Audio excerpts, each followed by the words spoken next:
Herkese merhaba. Bugün bu şirin eldivenlerden öreceğiz. Ben bu eldivenleri bu boyunla uyusun diye aynı iple ördüm. İpim Alize Angora Gold simli idi. 3 numara tığ kullandım. Boyunluğun tarifini görmek isterseniz köşeye koyuyorum. Oradan tıklayarak bunun örülüş videosuna ulaşabilirsiniz. Bu eldivenler de çok şirinler, çok kolay örülüyorlar. Trabzan bilmeniz lazım. Bir de sık iğne ile yapacağız. Ellerim çok güzel değiller ama şöyle göstereyim. Çok kullanışlı ve çok şık bir model oldu. Şimdi ben takımı bu şekilde tamamladım. Eee, Bu ipten de bayağı arttı. Yani bununla yine bir şeyler yapabilirim. Bunu bir kenara alıyorum. Bugün size o eldivenleri bu iple öreceğim. Alize simli şal ipiyle. Şöyle hemen bakalım. 100 grammış, 460 metreymiş. Metresine bakıyorum. Mesela bu 500 metreymiş diğer ip.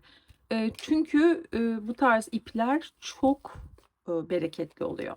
Şimdi şunu çıkaralım ve bu eldivenleri nasıl ördüğümüzü size göstereyim. Şimdi burada önemli olan ilk önce bilek ölçünüz. Benim bileklerim gördüğünüz gibi hani orta bilek ölçüsü, orta kalınlıkta bir bilek. Ben bunu örerken öncelikle 10 tane zincir çektim. Yani o 10 zincir şuradaki ölçüyü belirler. Böyle zarif durması için kısa bir bilek olsun istedim. Siz bunu daha uzun da yapabilirsiniz, daha sıcak tutması için. O zaman 10 yerine 15 ve üzeri zincir çekebilirsiniz. Ben şimdi 10 zincirle başlıyorum. 3 numara tığ. Ben kilit zincirini şöyle yapıyorum. Bu kilit zinciri, bunu saymıyoruz. 1, 2, 3, 4, 5, 6, 7, 8, 9, 10.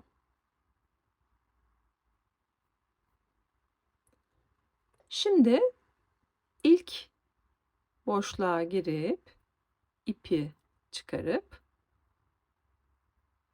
şöyle zincir çekiyoruz ya da sık iğne diyebilirim. Sık iğne. Boşluğa gir, ip çıkar, sık iğne.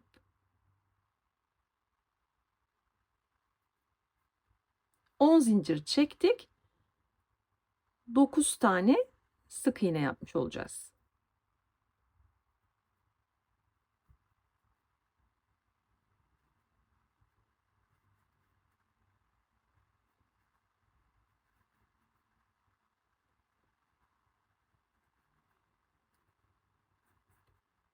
Şöyle.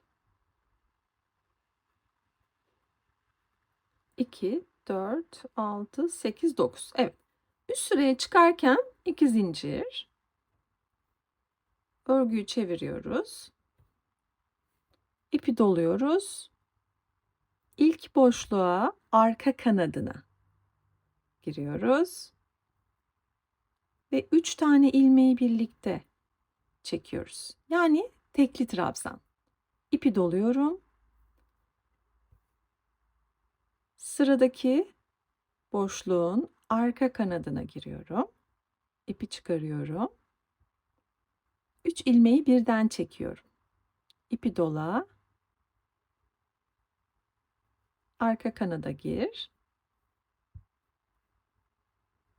Ve ilmeklerin içinden geç.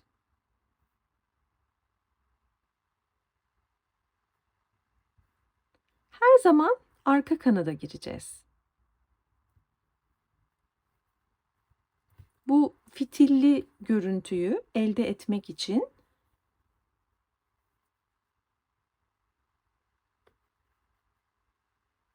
arka kanada giriyoruz. Tekli trabzan yapıyoruz.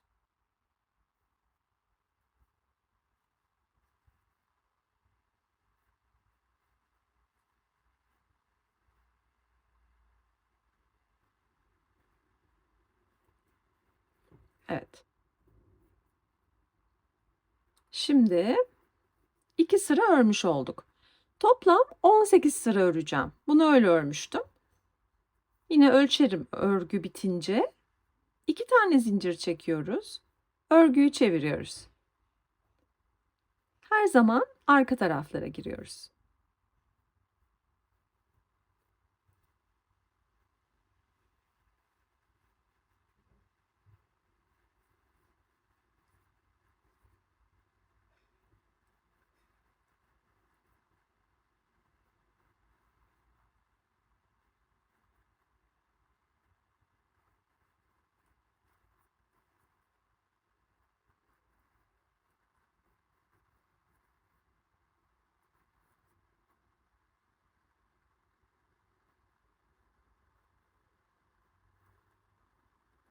Üç sıra oldu.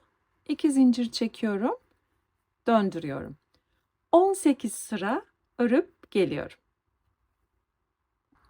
Toplam 18 sıra ördük. Şimdi kendi bileğinize göre ölçün. Eğer bu size küçük geldiyse 2 sıra daha örün. Bana tam. Bunun çok bol olmaması gerekiyor. 2 sıra daha örün.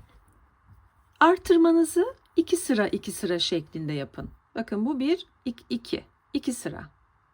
Daha geniş olmasını istiyorsanız, daha küçük bir ele yapıyorsanız da 2 sıra azaltabilirsiniz. Şimdi birleştireceğiz. Birleştirmek için ipi bu tarafa almamız lazım. Şöyle.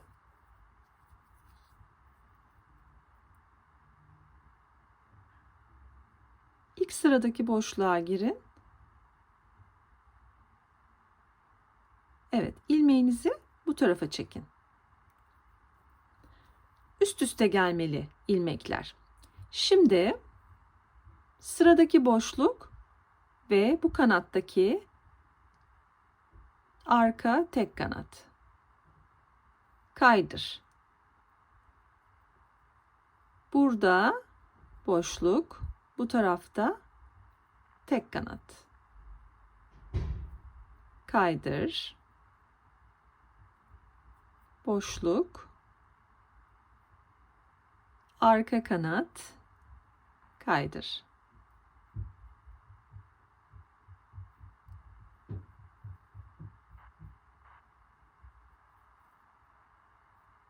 Tam denk getirmelisiniz, yoksa yamuk olur.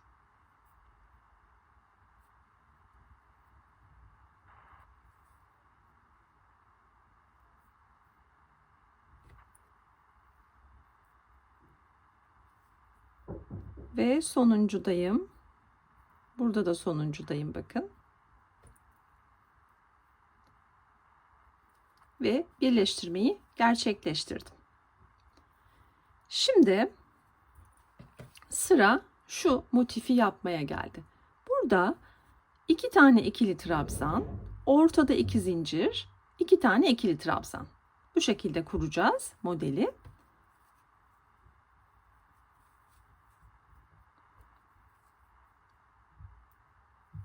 Bakalım, birleştirdik. Şimdi bunlara biz yelpaze diyelim. Yelpazeleri nerelere yapacağım? İlkini şuraya yapacağım, hemen dibine. Sonra şu çıkıntılı fitilin yanına. Bunun yanına. 9 tane yelpaze yapacağım. 1, 2, 3 zincir çekiyorum. Hemen şu dibine başlıyorum. 2 tane ikili trabzan yapmış olduk. Çektiğimiz zinciri de trabzan saymış olduk. 1, 2 zincir. Aynı boşluğa tekrar ikili trabzan yapıyoruz.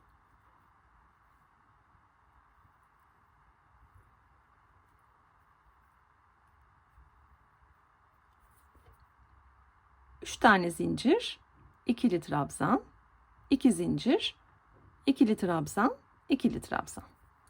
Başlangıcı yaptık. Şimdi şu yüksek çıkıntının soluna girerek 2 tane ikili trabzan yapıyoruz. 2 tane zincir çekiyoruz. Tekrar aynı boşluğa girip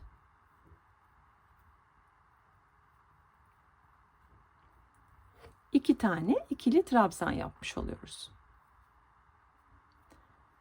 Sırada şunun şu yanı, şurası var.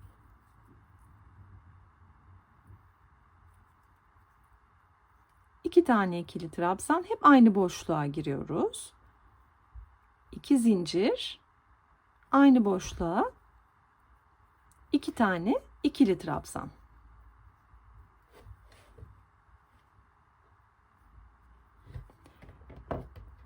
Eğer siz bileği daha geniş ördüyseniz, 2 tane daha arttırdıysanız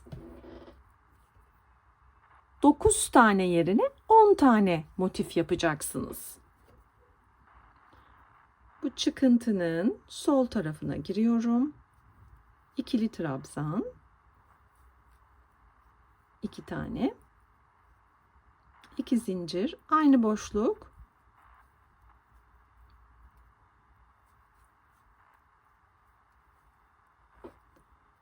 İpi doluyorum. Şunun boşluğuna giriyorum.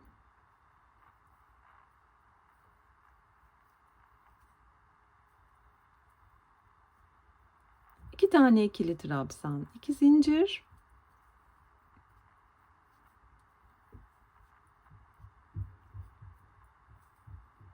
Devam edelim. Nereye? Şu çıkıntının soluna. Şuraya.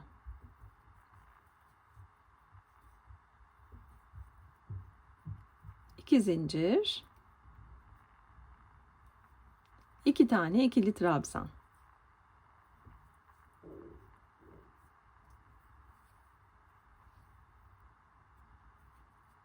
Çok zarif oluyor. Devam edelim. İpi doluyorum. Şuraya.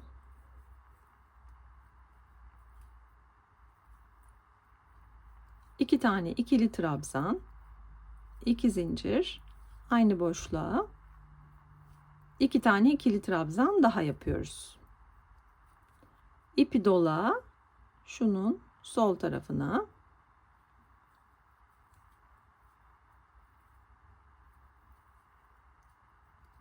İki tane ikili trabzan, 2 zincir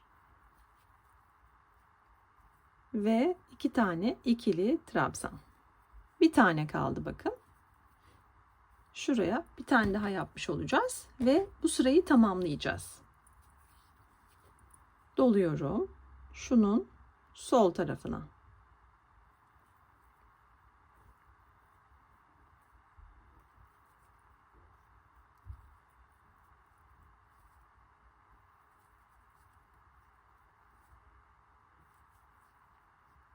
Evet, sırayı tamamladım. Nasıl birleştireceğim? Birleştirirken ilk çektiğim zincirin tepesine batmıyorum. İkincisinin tepesine batıyorum. Kaydırıyorum. Şimdi şu boşluğa giriyorum. Kaydırıyorum. İkinci sıraya bu şekilde çıkacağım. Nasıl? 1, 2, 3 zincir. İkili trabzan. 2 zincir. Ve tekrar 2 tane ikili trabzan.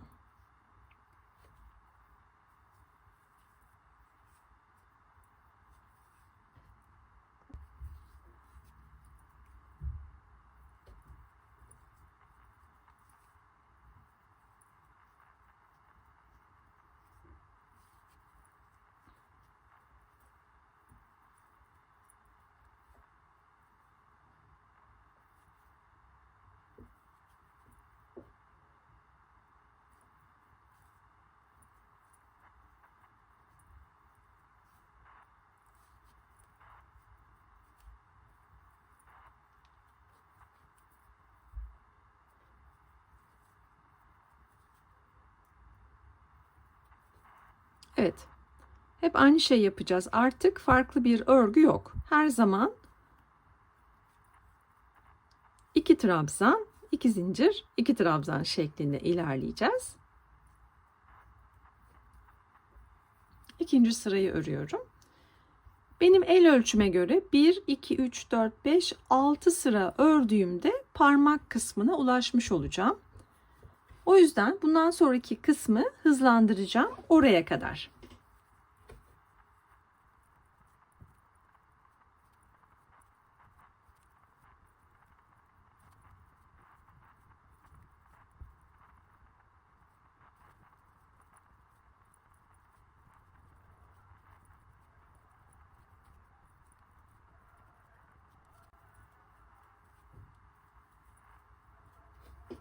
Sıra sonuna ulaştım.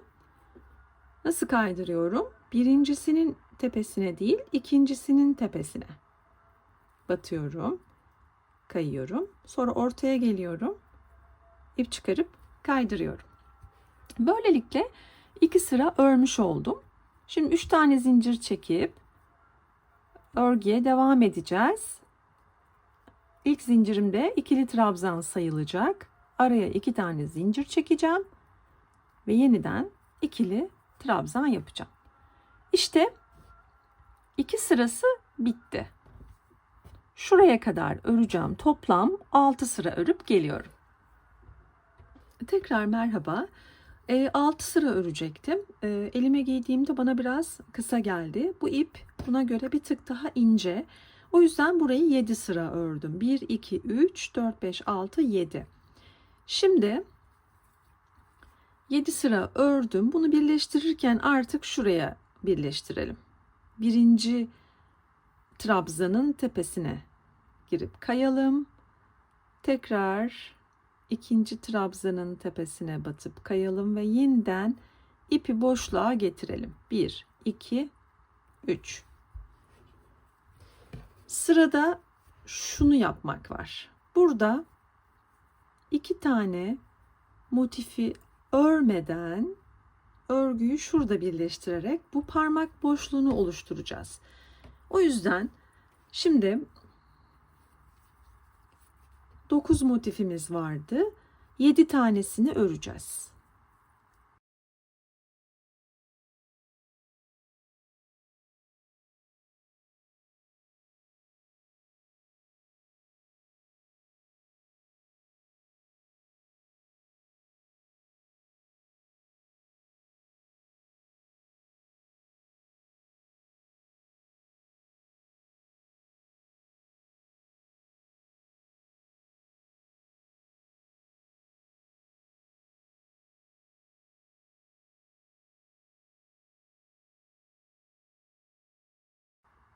Bir tane daha örüyoruz. Bakayım. Yok. Gelmişiz. 2 tane kalmış. Şimdi hemen elimize bir takalım.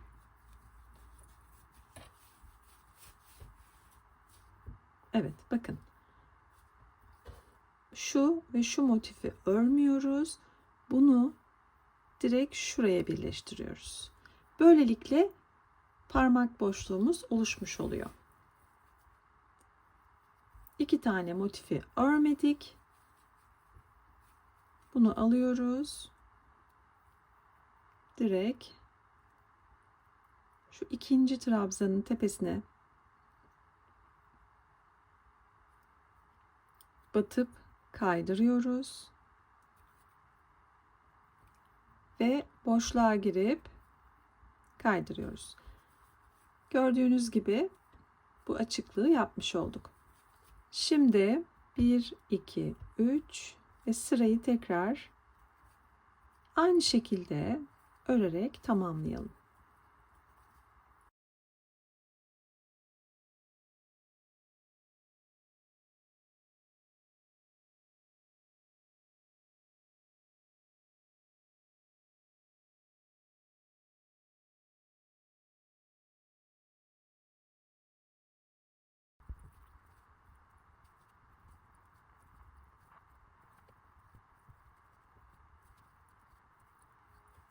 Evet. Sona ulaştım. Yine birincisinin değil ikincisinin tepesine batarak kayıyorum ve boşluğa gidip tekrar kayıyorum. 3 tane zincir çekerek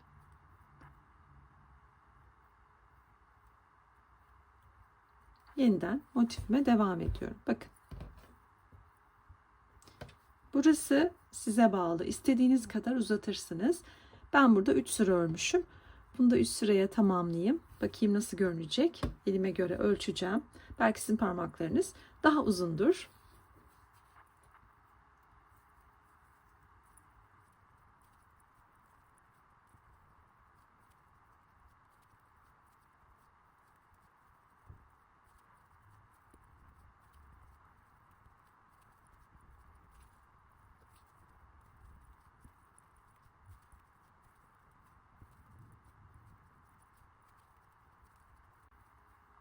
Bir tane kaldı. Onu da yapalım.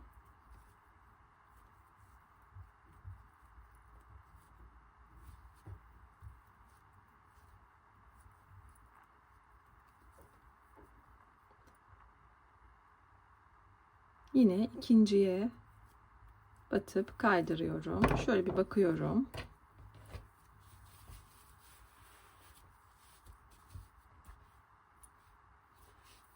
Gördüğünüz gibi bence yeterli bir uzunlukta.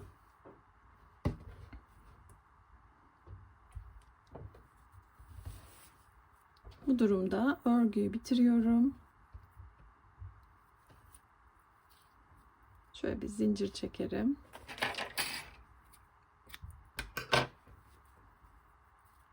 Bu ipi de şöyle içerlere doğru alıp